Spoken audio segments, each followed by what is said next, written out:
আজিতো আন্দোলন শেষ হৈ যাব যদি হিমন্ত বিশ্ব শৰ্মাই পদত্যাগ কৰি দিয়ে 50% আন্দোলন আজিয়ে শেষ হৈ যাব আৰু যদি গৌৰৱ গগৈক মুখ্যমন্ত্ৰী পাতি দিয়ে বাকি 50% আন্দোলনো শেষ হৈ যাব এই আন্দোলনটোৰ উদ্দেশ্য জুবিনক ন্যায় দিয়া নহয় এই আন্দোলনটোৰ উদ্দেশ্য হৈছে যে 4.5 বছৰ একো সুযোগ পোৱা নাছিলো আজি এটা সুযোগ পাইছোতো আমি সুযোগটো ব্যৱহাৰ কৰিম সেই কাৰণে বিজেপিয়ে প্ৰকৃত অনুৰাগী সকলক লৈ জুবিন যাতে মৃত্যুৰ পিছতো শ বছৰ জীয়াই থাকিব পাৰে সমাধি ক্ষেত্ৰ নিৰ্মাণ বা জুবিন ক্ষেত্ৰ নিৰ্মাণ কালি কমিটিৰ বৈঠক হৈ গ'ল আমিও জুবিন ক্ষেত্ৰই কৰি দিম কোনো কথা নাই গতিকে এই স্থায়ী কামবিলাক কোনে হাতত লৈছে কি কম সেইকাৰণে কৈছো যে জুবিন গাৰ্গক ন্যায় বিচৰা ৰাইজ বেলেগ আৰু এই সুযোগতে হিমন্ত বিশ্ব শৰ্মাক পদত্যাগ কৰাই দিওঁ এইটো 1 নম্বৰ 2 নম্বৰ এই সুযোগতে পাৰিলে এজনক মুখ্যমন্ত্ৰী পাতি দিওঁ তেওঁলোকৰ টাৰ্গেট হল সেইটো কাৰণ জীৱন কালত গোটেই ষ্টেটমেন্ট আছে এজনেও জুবিনৰ ফেভাৰত নাছিল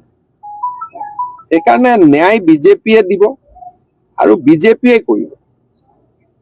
কাৰণ আমি জুবিনক মনৰ পৰা ভাল পাইছিলো সেইটোৱে কথা সেইকাৰণে ন্যায় কাৰণে 100% ন্যায় হ'ব ইয়াত ন্যায়ত কোনো ভয় খাবই নালাগে যে ক'বাত ন্যায় নহ'ব ন্যায় দিমেই আৰু সেইটো মোৰ সংকল্প ন্যায় দিহে দিম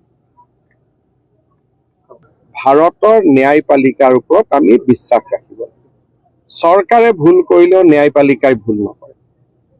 যদি ময়ো ভুল কৰোঁ ন্যায়পালিকাই ভুল নকৰে হাইকোৰ্টেও তদন্ত আৰম্ভ কৰিছে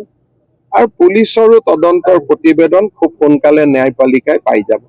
আৰু আমি গণতান্ত্ৰিক দেশৰ ৰাইজ হিচাপে ভাৰতৰ ন্যায়পালিকাৰ ওপৰত বিশ্বাস ৰাখিব লাগে অসম চৰকাৰে অলৰেডি সিদ্ধান্ত লৈছে যে গোচৰটো ফাষ্ট ট্ৰেক কোৰ্টত হ'ব তাৰমানে প্ৰতিদিনে শুনানি হ'ব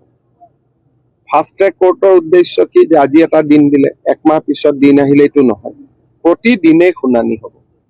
গতিকে ন্যায় আমি সোনকালে পাই যাম সেইকাৰণে মোৰ এটাই অনুৰোধ যে মুখ্য ন্যায়াধীশ ডাঙৰীয়াই ফাষ্ট ট্ৰেক কোৰ্ট এখন গঠন কৰক আমি অনুৰোধ জনাম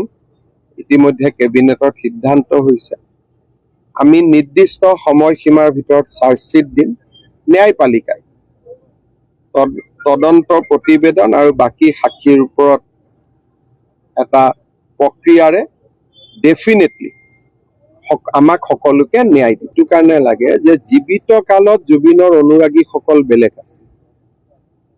তেওঁৰ পৰলোক প্ৰাপ্তিৰ পিছত এনেকুৱা এছাম জুবিন অনুৰাগীৰ সৃষ্টি হৈছে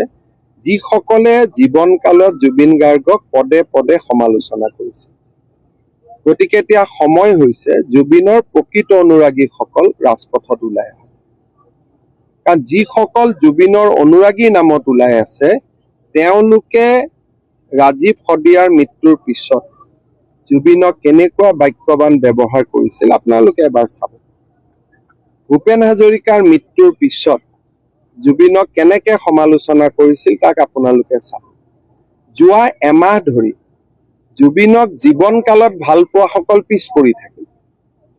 যোৱা এমাহ ধৰি জুবিনক মৃত্যুৰ পিছত ভাল পোৱাসকল ওলাই আহিল সেইকাৰণে বিজেপিৰ প্ৰচেষ্টা যাতে জুবিনৰ প্ৰকৃত অনুৰাগীসকলক আমি ৰাজপথত উলিয়াই নিব পাৰো ন্যায়পালিকাৰ ওচৰত আমি যাতে এটা